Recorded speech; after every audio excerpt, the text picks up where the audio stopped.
Marwadi university మంచి భవిష్యత్తు కోసం తెలుగు విద్యార్థులు ఇష్టపడే యూనివర్సిటీ. కాల్ 9059052378 9059052379. హైదరాబాద్ లో అర్ధరాత్రి మరోసారి ఒక క్రైమ్ ఇన్సిడెంట్ అయితే జరిగింది.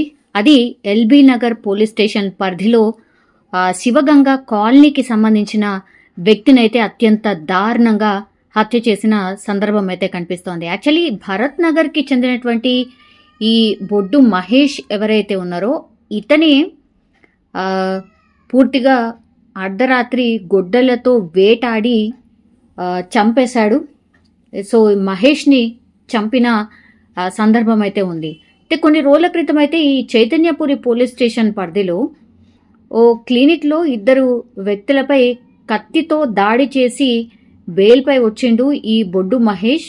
అయితే పాత కక్షల నేపథ్యంలోనే హత్య జరిగినట్టుగా అయితే పోలీసులు ప్రాథమిక నిర్ధారణకైతే వచ్చారు. నిందితుల కోసం ప్రత్యేక బృందాలు, పోలీస్ బృందాలు కూడా గాలిస్తున్న పరిస్థితి అయితే కనిపిస్తోంది. మొదట యాక్చువల్లీ ఈ మహేష్ ఎవరైతే ఉన్నారో అతను రోడ్ మీద నడుచుకుంటూ వెళ్తున్నటువంటి సందర్భంలో కారుతో గుద్ది ఆ తర్వాత కొడవళ్ళు కావచ్చు, కత్తులతో కావచ్చు, విచక్షణ రహితంగా అసలు తప్పించుకునే చాయిసే ఇవ్వకుండా అత్యంత దారుణంగా చంపినటువంటి సందర్భం అయితే కనిపిస్తోంది. అయితే ఇవి పాత కక్షలకు రివెంజ్ గానే ఈ హత్య జరిగినట్టుగా పోలీసులు అయితే భావిస్తున్నారు. ఎందుకంటే డిసెంబర్లో ఒక పెళ్లి వేడుకలో భాగంగా బారాత్లో ఇద్దరి వ్యక్తుల మధ్య జరిగినటువంటి గొడవ కారణంగానే దాన్నే మనసులో పెట్టుకొని కాపు కాసి ఎప్పుడు దొరుకుతాడా అని వెయిట్ చేసి పూర్తిగా ఈ మహేష్ని అంటే రెక్కి నిర్వహించి హత్య చేసినట్టుగా ఆనవాళ్ళు కానీ లేకపోతే గతంలో అసలు ఏం జరిగింది అనేది కూడా కనుక్కుంటే విషయంలో పూర్తిగా ఎంక్వైరీ చేసినప్పుడు పోలీసులకు తెలిసినటువంటి విషయం ఇది. సో ఇతని భరత్ నగర్కి చెందినటువంటి మహేష్ అన్నమాట. సో ఈ మహేష్ అనే వ్యక్తిని ఎట్లాగైనా చంపేయాలి అనుకున్నారు. అయితే చైతన్యపురి పోలీస్ స్టేషన్లో ఓ క్లినిక్లో ఇద్దరు వ్యక్తులపై అయితే కత్తితో దాడి చేసిండు ఈ హత్యకు గురైనటువంటి బొడ్డు మహేష్. సో ఈ వ్యక్తులే టార్గెట్గా పెట్టుకొని ఎట్లయినా హతమార్చాలి ఈ మహేష్ని అన్నటువంటి కక్ష పెట్టుకొని ఈ కక్ష కూడా అందులో భాగంగానే ఈ మహేష్ని అత్యంత కిరాతకంగా మాటు వేసి హత్య చేసినట్టుగా పోలీసులు అయితే ఒక నిర్ధారణకైతే వచ్చారు. ఒక్కసారిగా ఈ శివగంగ కాలనీకి సంబంధించిన వ్యక్తి హత్యకు గురి కావడం, ఆ తర్వాత అక్కడ ఉన్నటువంటి కాలనీ వాసులు కూడా పూర్తిగా భయపడుతున్న పరిస్థితి. ఎందుకంటే గతంలో కూడా ఇతని మీద అంటే కేసు అయింది, ఆ తర్వాత బెయిల్పై కూడా బయటకు వచ్చిండు.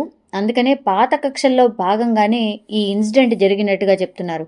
ఈ మధ్యకాలంలో ఈ హత్యకు సంబంధించిన ఇన్సిడెంట్స్ చాలా జరుగుతున్నాయి. ఇట్లా రెక్కి నిర్వహించి మాటు వేసి ఎప్పుడు దొరుకుతుందా అని వెయిట్ చేసి ఆ తర్వాత కత్తులు, గొడవలు, ఏది దొరికితే అది మారణాయుధాలు యూజ్ చేస్తూ ఇట్లా హత్య చేస్తున్న సందర్భాలు అయితే చాలా ఎక్కువగా నమోదవుతున్న పరిస్థితి అయితే కనిపిస్తోంది. సో ఓవరాల్గా క్రైమ్కి సంబంధించి నేరాలు మాత్రం భయంకరంగా పెరిగిపోయాయి. అది హత్యలా, ఆత్మహత్యలా, లేకపోతే ఇంకోటా అనేది కాదు. చాలా అంటే చాలా ఇన్సిడెంట్స్ అయితే ఈ మధ్య కాలంలో పెరిగిపోయిన సందర్భం అయితే మనం చూస్తూ ఉన్నాం. సో ఇందులో కూడా జస్ట్ ఒక పాత కేసులో భాగంగా పాత గొడవల్లో కారణంగానే ఇట్లా బొడ్డు మహేష్ని మాటు వేసి చంపినట్టుగా పూర్తిగా మనం చూడొచ్చు. సీసీ ఫుటేజ్లో కూడా పూర్తిగా గమనిస్తే గనక అర్ధరాత్రి అంటే ఏ టైం నుంచి ఏ టైంకి ఇంటికి వెళ్తాడు, ఎప్పుడు దొరుకుతాడు, సింగిల్గా ఎప్పుడు ఉంటాడు, ఇట్లా పూర్తిగా గమనించుకున్న తర్వాతనే అంటే ఈ ఇన్సిడెంట్ జరిగినట్టుగా స్పష్టంగా అర్థమవుతోంది. ఎందుకంటే సీసీ ఫుటేజ్లో ఫస్ట్ ఆయన వెళ్తున్నటువంటి క్రమంలో వెనక నుంచి వచ్చి కార్తోని డాష్ ఇవ్వడం, ఆ తర్వాత వెంటనే బయటికి వచ్చి కొడవళ్ళు, కత్తులతో దాడి చేయడం, దాడి చేసిన తర్వాత పరారవ్వడం స్పష్టంగా కనిపిస్తోంది సీసీ ఫుటేజ్లో. సో ఈ హత్య జరిగిన తర్వాత మాత్రం ఎవరైతే ఈ హత్య చేశారో వాళ్ళందరూ కూడా ఎస్కేప్ అయిన పరిస్థితి. వీళ్ళ కోసం ఇప్పుడు ప్రత్యేకంగా పోలీస్ బృందాలు గాలింపు చర్యలు చేస్తున్నారు. ఎవరైనా సరే ఇట్లాంటి హత్యలు చేసిన తర్వాత కూడా తప్పించుకునే అవకాశం చాలా చాలా తక్కువ. సీసీ ఫుటేజ్ కావచ్చు, లేకపోతే ఈ నేర అన్వేషణకు సంబంధించి టెక్నాలజీస్ చాలా వరకు పోలీసుల దగ్గర అందుబాటులోకి వచ్చాయి. సో 1 or 2 days టైం పట్టచ్చు, కానీ డెఫినెట్లీ ఈ హత్య చేసినటువంటి వ్యక్తులు మాత్రం ఖచ్చితంగా దొరికే అవకాశమే ఉంటుంది. సో క్రైమ్ రేట్ ఎంత పెరిగినప్పటికీ కూడా పోలీసులు కూడా అంతే పకడ్బందీగా ఇట్లా నేరాలు చేసినటువంటి వాళ్ళని పూర్తిగా పట్టుకోవడం కావచ్చు, ఆ తర్వాత వాళ్ళ మీద కేసులు, దెన్ కోర్టులో వాళ్ళకి శిక్ష పడేలాగా చేయడం కావచ్చు, సాక్ష్యాల సేకరణ కావచ్చు, ఇదంతా పకడ్బందీగా జరుగుతుంది. కాబట్టి ఇట్లా నేరాలు చేసినా కూడా తప్పించుకునే అవకాశం ఉండట్లేదు అని చెప్పొచ్చు.